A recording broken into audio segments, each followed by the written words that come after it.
Can miracles happen if humans possess enough willpower and determination? Perhaps it's hard to argue otherwise. Hello everyone, and welcome back. Today, we continue our journey with yet another story from China. As a nation with a massive population and a history stretching back thousands of years, China is renowned for its colossal achievements. From the Great Wall to the Three Gorges Dam, the largest hydroelectric power station in the world. This country seems to have a particular passion for megaprojects. And now, China is nurturing a new ambition: to transform arable lands in the Xinjiang Uyghur Autonomous Region into lush, green oases. That's the subject of today's exploration. Sounds fascinating, doesn't it? Let's dive in. Where there's no water, there can be no life. So let's take a closer look at the challenges China faces in bringing this bold vision to life. In case you didn't know, nearly 1/5 of China's territory, roughly 1.16 million square miles, is uninhabitable land. Most of this comprises harsh deserts, where not even basic survival is possible, let alone agriculture. The Taklamakan Desert, often called the Desert of Death, is encircled by mountain ranges and stretches out like a massive sea of sand, battered by scorching winds day and night. Only a few rare creatures, such as the long-eared jerboa or the wild Bactrian camel, are capable of surviving in such conditions. Taklamakan is the second largest shifting sand desert on Earth, just behind the Sahara. A title both impressive and unforgiving. A tunnel through the desert might sound like science fiction. But China has made the bold decision to deliver millions of tons of life-giving water into this endless sea of sand. And to do that, they're turning to an ambitious idea: a vast tunnel-based water transfer system. So where will this water come from? Taklamakan isn't called the land of no return for nothing. Rivers here rarely make it more than 60 miles into the desert before disappearing beneath its parched sands. But skirting the edges of the Taklamakan lies a frozen kingdom: the Himalayas, home to the highest peak on Earth. Glaciers at altitudes above 11,500 feet on the Tibetan Plateau give birth to the Yarlung Tsongpo River. Skeptics might ask, how can water from the Yarlung Tsongpo, more than 600 miles away, possibly reach the heart of the Taklamakan sands? China's answer: distance doesn't matter. We'll just build the longest tunnel in the world. After all, their ancestors once built the Great Wall, stretching over 13,000 miles, without cranes or modern machinery. Today, they have access to the most advanced equipment and cutting-edge technology to dig beneath the desert. According to detailed plans that have already been researched and developed, the proposed tunnel will stretch from the Tibetan Plateau to the desert regions of Xinjiang. The system will be constructed in multiple segments, designed like a staircase, and connected by a series of man-made waterfalls. Currently, the longest water diversion tunnel in China is located in Liaoning Province, measuring 53 miles in length.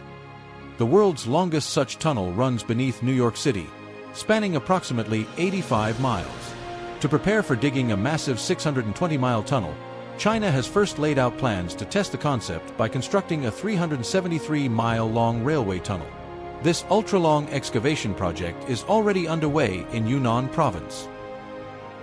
According to media reports, the project is estimated to cost $8 billion and is expected to be completed within the next 8 years. The tunnel will utilize advanced HDD, horizontal directional drilling, technology, previously employed successfully in constructing the Palm Jumeirah artificial island in the UAE. In addition, China plans to deploy the latest generation of tunnel boring machines, known as Bella. This machine can drill up to 30 feet per day and operate 24/7 without pause. However, implementing this technology in the Xinjiang region presents a major logistical hurdle: how to transport a 4,000-ton machine to elevations above 9,800 feet. Still, that's not even the biggest challenge. As engineers prepare for a 620-mile water transfer project, they face a mountain of complex technical issues, many of which must be solved on a scale never attempted before. One such challenge: how to prevent tunnel deformation or collapse in seismically active zones like the Himalayas.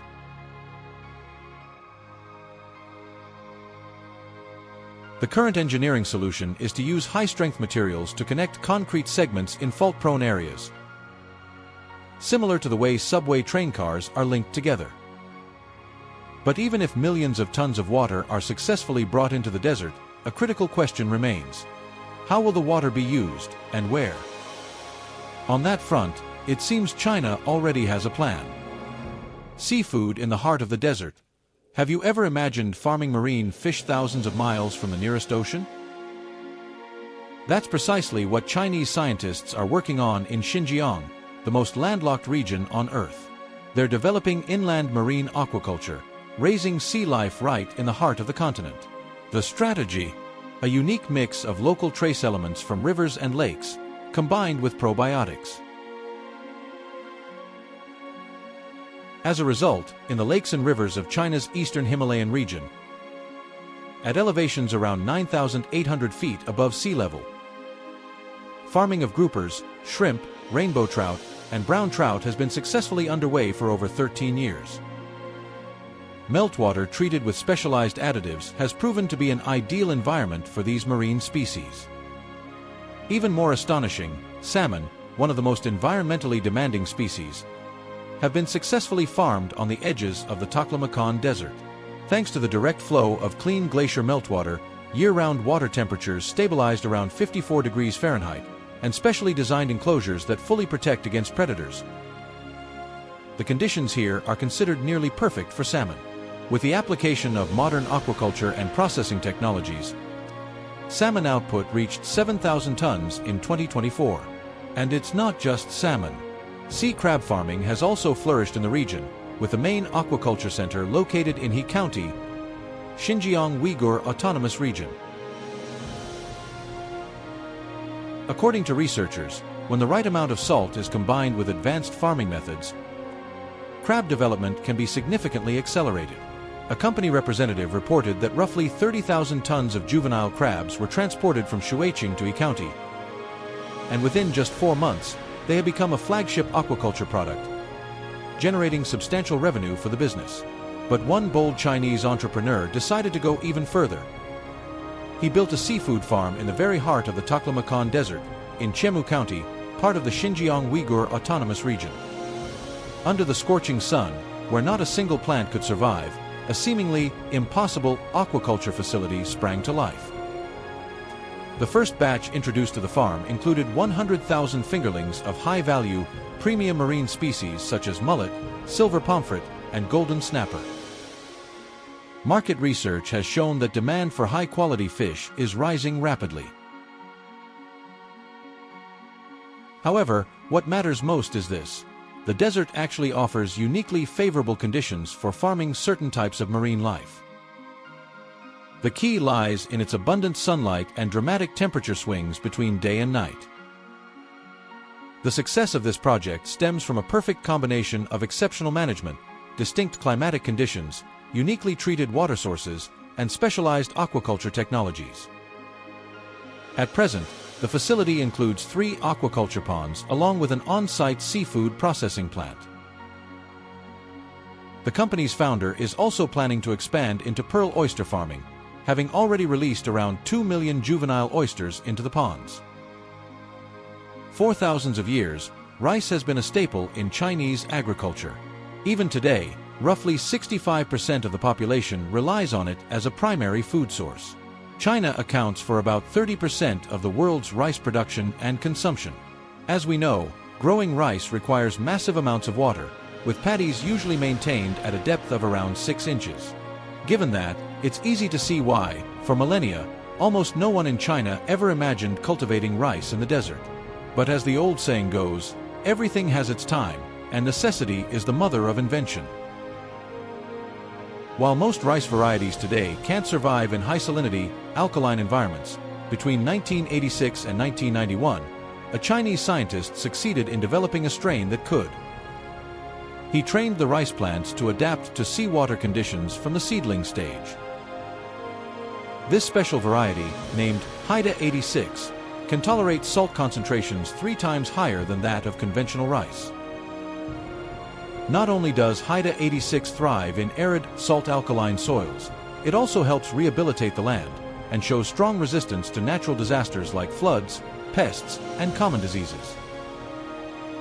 Remarkably, it also boasts higher nutritional value than most standard rice varieties. Thanks to this scientist's groundbreaking work, 2021 marked a historic milestone. For the first time ever, a 1 square kilometer rice field in the Xinjiang desert, long considered completely unfit for cultivation, yielded a successful harvest. The results were so promising that the planned cultivation area for Haida 86 is set to expand to 67,000 square kilometers by 2031. At first glance, the idea of reclaiming lifeless desert land in northwestern China, void of water and life, seemed almost impossible. But today, few still doubt that this grand vision is becoming reality. Many portions of this vast project are now officially underway, and the pace of construction continues to accelerate. Could China one day achieve total food security? That's a story for another time. Thank you for watching. If you found today's video fascinating, don't forget to like and share it on social media. Take care, and see you in the next video.